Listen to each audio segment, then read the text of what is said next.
This is a different type of budget than we've done in the past. This week, Governor Andrew M. Cuomo unveiled not one, but two budget proposals. They are, of course, contingent upon how much money New York State receives from the federal government. Cuomo even threatened to sue if the state doesn't get $15 billion. That's the budget gap the governor and budget officials have cited for months. This budget is really the economic reconciliation of the COVID crisis, the cost of the COVID crisis. Welcome to the Capital Confidential podcast. I'm Amanda Fries. I'm here now with Capital reporter Edward McKinley. He is going to give us the highlights on Cuomo's two-part budget proposal. This year, actually, we didn't just get one budget proposal, but we got two for the price of one. Governor Cuomo's been talking over and over and over again in recent months about how the finances of the state are going to be dependent on how much aid we get from the federal government. And that point was reflected in his executive budget as well, because there's one budget designed in case the state gets $15 billion in aid from the federal government. And then there's one designed as what they're calling the worst case scenario, which would be $6 billion in aid for the federal government. And that money would be coming from a proposed pot of $350 billion in Biden's COVID relief package that he's proposed. Although I have seen some reporting out of Washington thus far that they're not expecting to pass that until March, that senators like Mitt Romney have been opposed to this idea because they just passed about $1 trillion relief package in December, I believe, or within the last few months. So I think to call it the worst case scenario that New York is going to get handed a $6 billion check, I'll put it this way. I wish that my worst case scenario in my life was that someone would hand me a $6 billion check. Yeah, I think that's one of the things that I'm kind of hung up on is there was no scenario if New York doesn't get any additional federal aid, correct? Robert Mujica, the director of the Division of the Budget, spoke a little bit about that during his press conference, and he was sort of talking about, here's some of the areas that we would need to cut further if there's less or no aid, and those included, I believe it was education, it was additional cuts to funding to like cities and counties, localities in the state, and then the tax hike on those making more than $5 million. Although Mujica certainly seemed reticent to fully get behind that tax hike, he was saying that they would only be including it in the budget if it was needed to balance the budget. So it was only in the $6 billion version, but not the $15 billion aid scenario. And the reason that he outlined for that was basically that New York is very reliant on the tax revenue from its highest earners.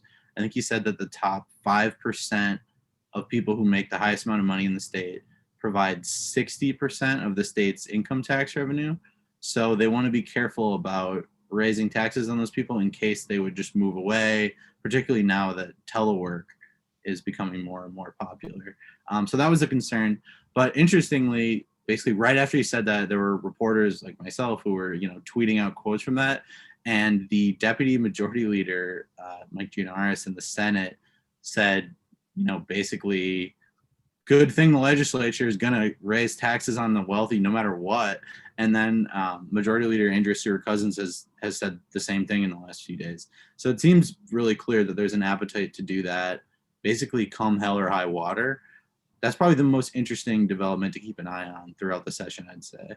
Certainly interesting to watch that play out, if only because if the legislature does include tax hikes on the wealthiest New Yorkers and includes those in the budget, what will Governor Cuomo do when it gets to his desk? Will he veto it? That's a good question if they can add that, because I don't think that they could add that to the budget without him putting it in there.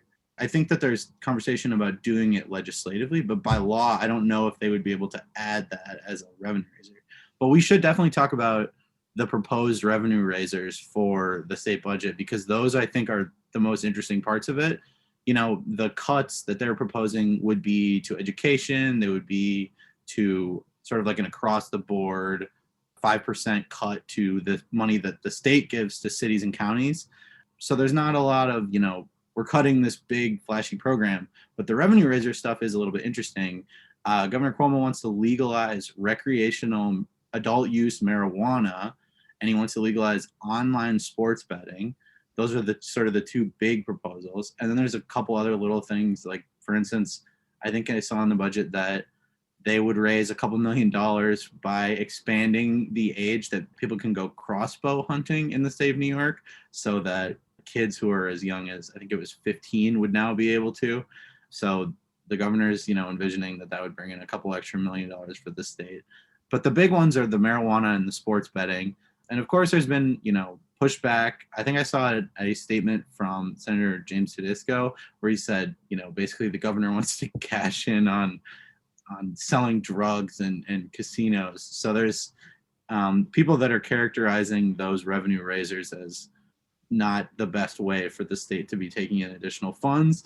But Robert Mika has outlined that, when the markets for adult use marijuana and sports betting have a few years to mature, it would be a pretty significant pot of money. He thinks that sports betting could be taking in as much as $500 million for the state a few years down the road. And the recreational marijuana could be bringing in about $350 million. So that's, pushing $1.85 billion. That's a pretty substantial chunk of change. And we should add too that they said that about $100 million of the marijuana revenue would go towards a social equity fund that would be used to sort of pay back the communities that have been most harmed by marijuana prohibition over the years, those being Black and brown communities in particular. So obviously we've gotten to this deficit and situation because of the coronavirus pandemic. And the governor certainly took a lot of time to kind of outline New York's plan going forward in his budget address. Within the budget, what aspects are being funded specifically that address the pandemic or respond to implications from the pandemic? The state is already getting a significant amount of money from the federal government as part of the coronavirus relief fund that was passed last year.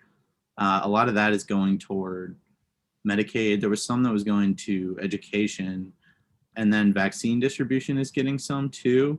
So the money that Cuomo is asking for from the federal government is in addition to the aid and the emergency funding that New York is already expecting or hoping to receive from the federal government. He's basically asking for cash to just help us out. So not only just the direct price of the COVID, much like if there were a hurricane, you might say, okay, give us emergency funds so that we can build back the things that were directly harmed. But COVID has also led to people leaving the state, to economic fallout that has led to less money in tax receipts. Cuomo's basically saying the federal government, he's not basically, he's literally saying the federal government is not only liable for the direct damage, but they have to pay New York for the indirect loss of revenue that this disaster has caused. Any other takeaways? I'm trying to think of some of the things that I found interesting. And honestly, it's more of I have so many questions that are left unanswered when it comes to the information that has come out so far. I'm kind of curious, what are your top questions that have been left unanswered?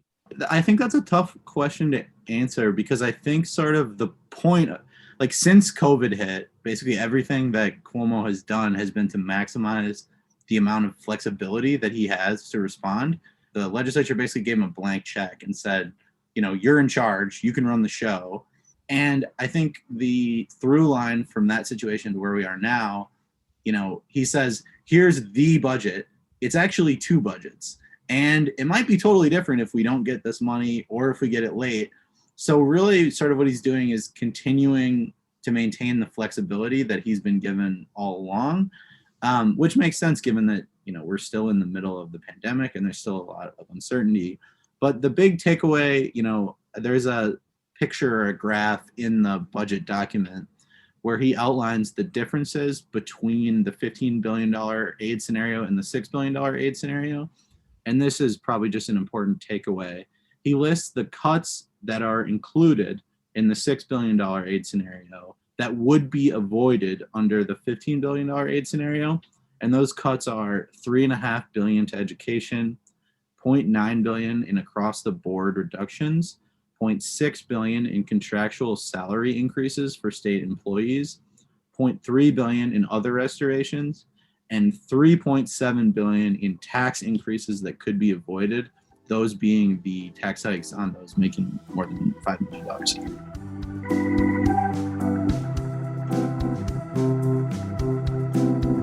The executive budget paints a particularly bleak picture for localities, especially those that rely heavily on state aid.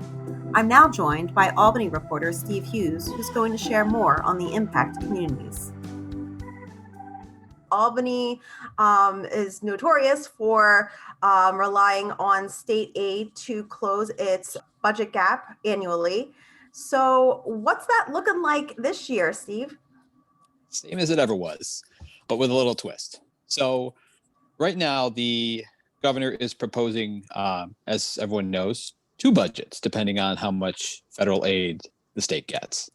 Now, under the version that's been published online, cities and towns that rely on state aid and incentives to municipalities are going to see a 5% cut to their current budgets. That's down from the 20% that the governor had cut earlier in the year. But for next year, they're looking at even larger cuts. So if you take, for example, Albany gets $12.6 million in AIM funding every year. Under the governor's current proposal, that would drop to just over $10 million. So a $2.5 million hit to the city's budget. And it's similar for other cities in the area. I believe Schenectady and Troy and Saratoga are all going to see that similar hit. It's kind of on a sliding scale. The governor has said that it depends on how much of that funding they rely on in their budget. So if you rely on it more, you get slightly less cut. If you rely on it less, you get a bigger cut. But as we know for Albany, there's also that capital city funding. And as always, that's not in the budget. And we will see when and where that pops up in budget negotiations.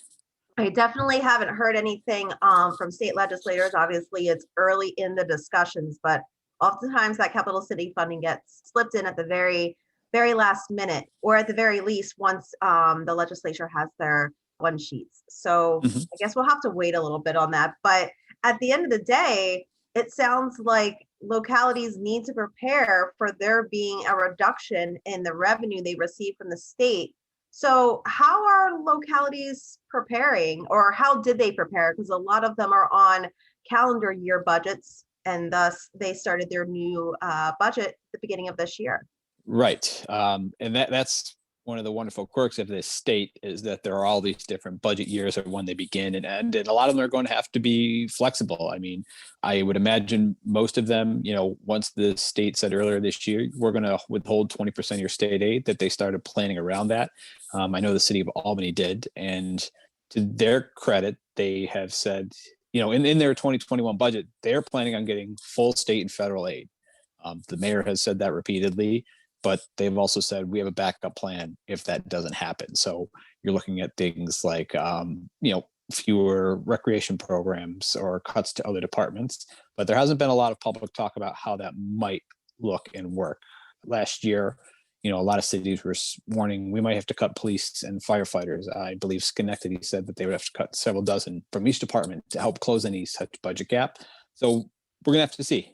Albany's budget is certainly large enough that it could absorb a $2 million hit, but I don't think they want to. But there are some revenue generators in the budget that might help some of the cities and towns that are going to see a cut. But I certainly don't think that it's going to make up that cut in state aid if that does come through.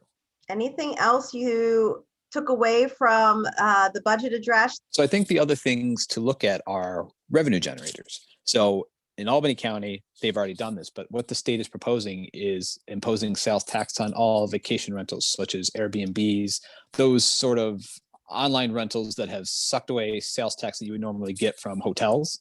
The state is saying, no, we're coming after you. We're going to get our money there.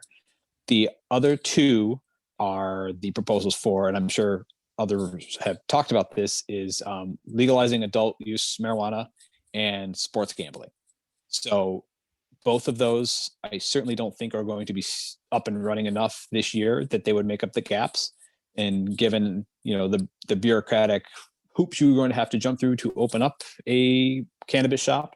It's not going to be a panacea, but those are two areas of revenue that the state is dangling and saying, hey, this is where you could make up some of that if the legislature approves these measures.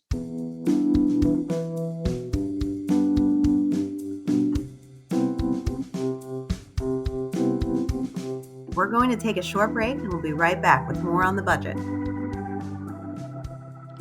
Like what you hear? Check out timesunion.com or your podcast app of choice for the latest episode of the Capitol Confidential podcast. You can also sign up for the Capitol Confidential newsletter to stay up to date on all the news out of the state's capital. Just visit timesunion.com.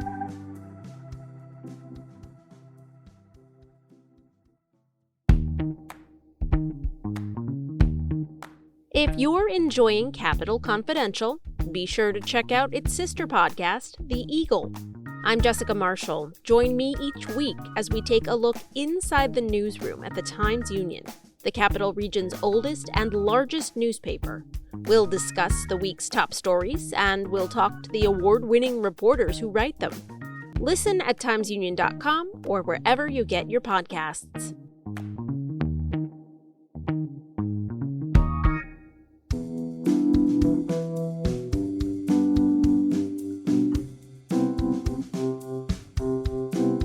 Welcome back to the Capitol Confidential podcast. I'm Amanda Fries. So far, we've talked on this episode about a lot of potential negatives when it comes to this year's two-part budget, but there are some promising elements for businesses in reviving the economy.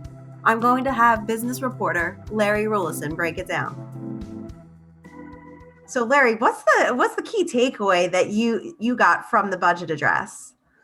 Well, the thing that stood out the most to me was the online betting. We're talking about sports betting, which has been illegal nationwide until the Supreme Court changed that rule. And this is a revenue generator for the state, which is good during the pandemic. I think during the governor's address, he said he had to reset the economy because the pandemic had taken so much out of it. And what was very interesting is he's saying there's going to be winners and losers as the economy shifts. And obviously, one of the biggest things that New York is behind in is online betting. They have the 4 casinos upstate. All these other states, I think Virginia today started online betting. But, what happened during the pandemic that I thought that was so interesting was like the casinos got closed down, but the state could have moved immediately to do online betting to generate revenue, and they didn't. But now they are. They're way behind other states. Michigan tomorrow starts it. Now, if you live in New York, you technically, I guess, could maybe go down to New Jersey and bet online, but you can go to like Rivers Casino if you want, if you live in like Schenectady and do sports betting. But, the casino's not open 24 hours anymore. People are worried about pandemic. So this is a no-brainer. The interesting thing is Cuomo wants to run it like the lottery. He wants to set the odds himself, like Rivers Casino, which has a nationwide casino network. Like they have casinos in like Illinois. They already do a lot of online sports betting. So they're going to not want to do Cuomo's proposal where he would control it. But that's $500 million that they think they can raise. And then the other thing that really stuck out to me that can raise a lot of money is the recreational marijuana program. Currently, we have the medical marijuana program. It's actually very limited, like compared to other states. But it'll be interesting to see how he does it for recreational marijuana. Because right now, if you go to Massachusetts, which is like, you can go 45 minutes from here, get recreational marijuana in the Berkshires. So for Cuomo to do that here, that would be very interesting to see how he rolls that out. I think there was one thing that I really it caught me off guard is if we get the $15 billion in Yes. the Plan B, which is the hope for budget and funding that New York would like to see from the feds, there's going to be, all of these programs that help businesses and various different sectors get back and get started for some businesses that have been struggling, financially because of the shutdowns. What are some relief measures that business owners and industry leaders have stressed are really necessary for them to receive in order to get the economy get up and running? Yeah. Yeah, no, that's a really good question, and it's gonna be really tough to do if we don't fill that $15 billion budget gap. I'm really hoping that the feds come through with that, because the New York had been in good shape before the pandemic. And if you read in the budget briefing book that the governor put out, it says that the economy has recovered better than in New York than expected, which is great, but it's still got a lot of way to go. There's in the budget this year, there is $130 million of tax credits that are geared towards. Now, that's not that much if you think about statewide, but it's for Right. small business recovery, and it would be tax credits that small businesses could take, and it's geared towards not just small businesses, which have been really hammered, but also the restaurant industry, which has just been decimated, and they really need it. I bet a lot of that, even though that 130 million is a lot, it could go a long way for like a small restaurant locally, like a pizza shop or something. There's also for the entertainment and arts industry, because they have not been able to reopen at all. But they've just been, no one's going to theaters as much as they used to or wants to go. They're going to do the regional economic development councils this year, and that's a pot of $750 million that they give out each year to the 10 regions of the state. Cuomo's been doing it for, I don't know if this is the 12th year. It's been a long time, but Yeah. when the pandemic hit, I did a story where the state actually said, I don't know if we're going to do it this year, but it's in the budget. The 750 million is in the budget. So for companies locally that are looking for those grants that they had in the past, those will be there this year, which is great. I think he was pretty smart to say, we're going to bet on renewable energy. So I think there's like 100 different renewable energy projects. Now, they aren't being directly funded by the state, but the state is putting in infrastructure. For instance, at the Port of Albany, they've been supporting efforts by the port. They acquired land in Glenmont in the town of Bethlehem for these wind turbine assemblies. Now, wind turbines have been around forever, but New York State and other states have started selling off the wind farm rights offshore for offshore wind turbines. And these are gigantic wind turbines. In a lot of cases, you can't even see them from the shore. And that's going to open up a huge opportunity. I think the governor is pretty smart to focus on renewable energy, because I think there will be winners and losers after the pandemic. And I think, with the climate worries and climate change, and now that President Biden has gotten back into the Paris Accords, renewable energy is going to explode now. There's also one other huge thing in the budget that I thought was very interesting. There's a $40 million infectious disease resiliency commercialization fund, which is basically a pot of money that to incentivize companies to do research into infectious diseases. And what's interesting about that is, the state is rebuilding the Wadsworth Public Health Lab in Albany. Right. And that is exactly what the new Wadsworth facility is going to be designed for, that collaboration with industry on infectious disease, drug development, prevention. So there's some really good things in here, including the up in Lake Placid, the Olympic Regional Development Authority and the old Olympic facilities. There's $105 million in the budget for that. There's not as much high tech, nanotech stuff in this budget, and I just don't think that's the focus right now. And that's good. I think that we're sort of heading in the right direction.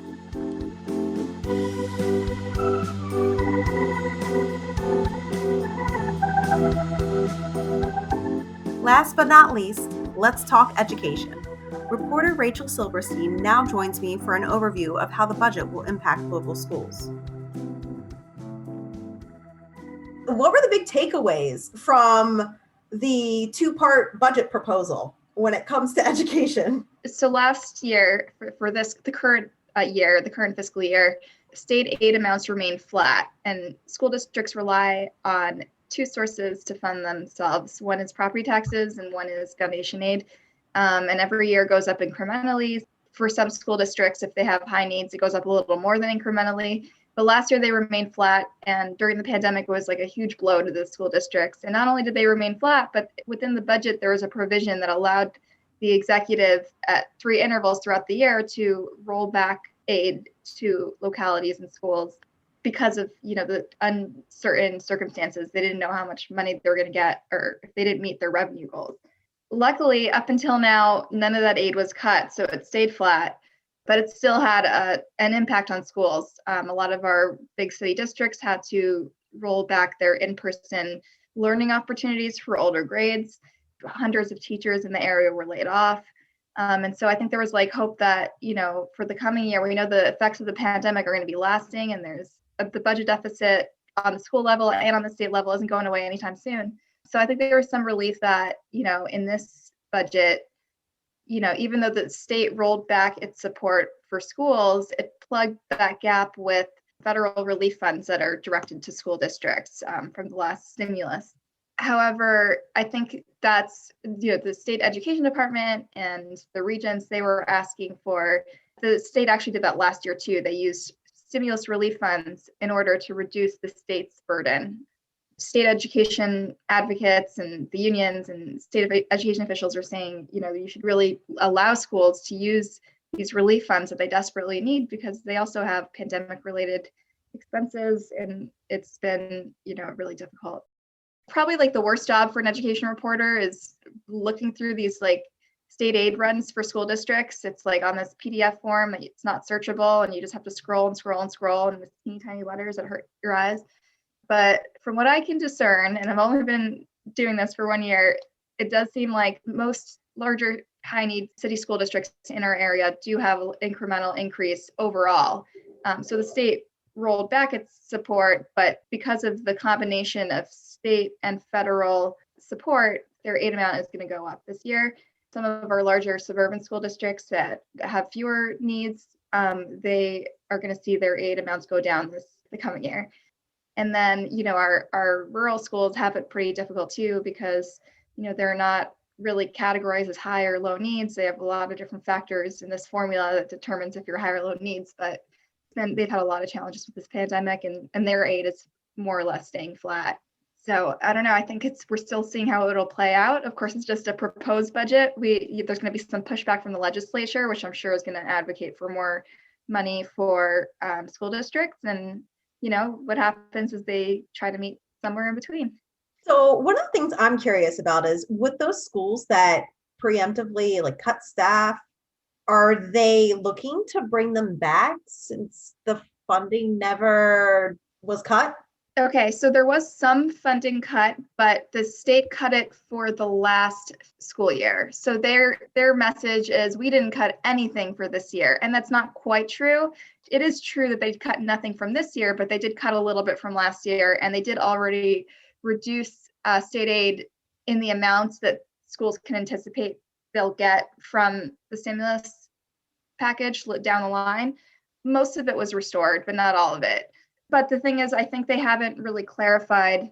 I think the final look back was supposed to be in December. They haven't clarified or guaranteed that all the funds will be restored for the year. I think school districts get them, a lot of them, at least are, Albany and Schenectady, a lot of their aid for the school year would come at the end of the year, all the way through the summer. So there's still, the opportunity for the state to roll back that aid. And I think they don't want to hire teachers back and build back their programming, because it would be disruptive to have to take it down again and more expensive. But I think it's something they're open to, and they're talking to their teachers unions about, and I think they'd like to, but I think they want more assurances from the state. Any other takeaways, or when it comes to the budget and impacts to education? I think this year is going to impact schools' budgets and the state budget for years to come, and they're going to be hammering this out. We can expect a similar conversation next year, and I think it remains to be seen how, what school districts actually do with this proposal.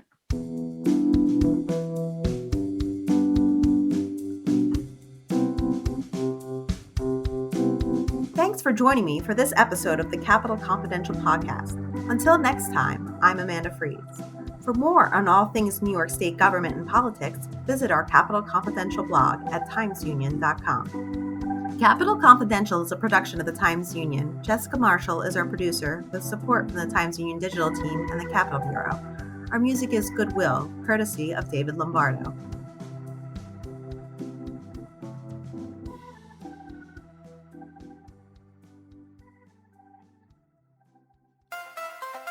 If you're enjoying this podcast, Take advantage of all the Times Union has to offer and support our efforts to bring in you award-winning journalism by becoming a Times Union member today. Go to timesunion.com/subscribe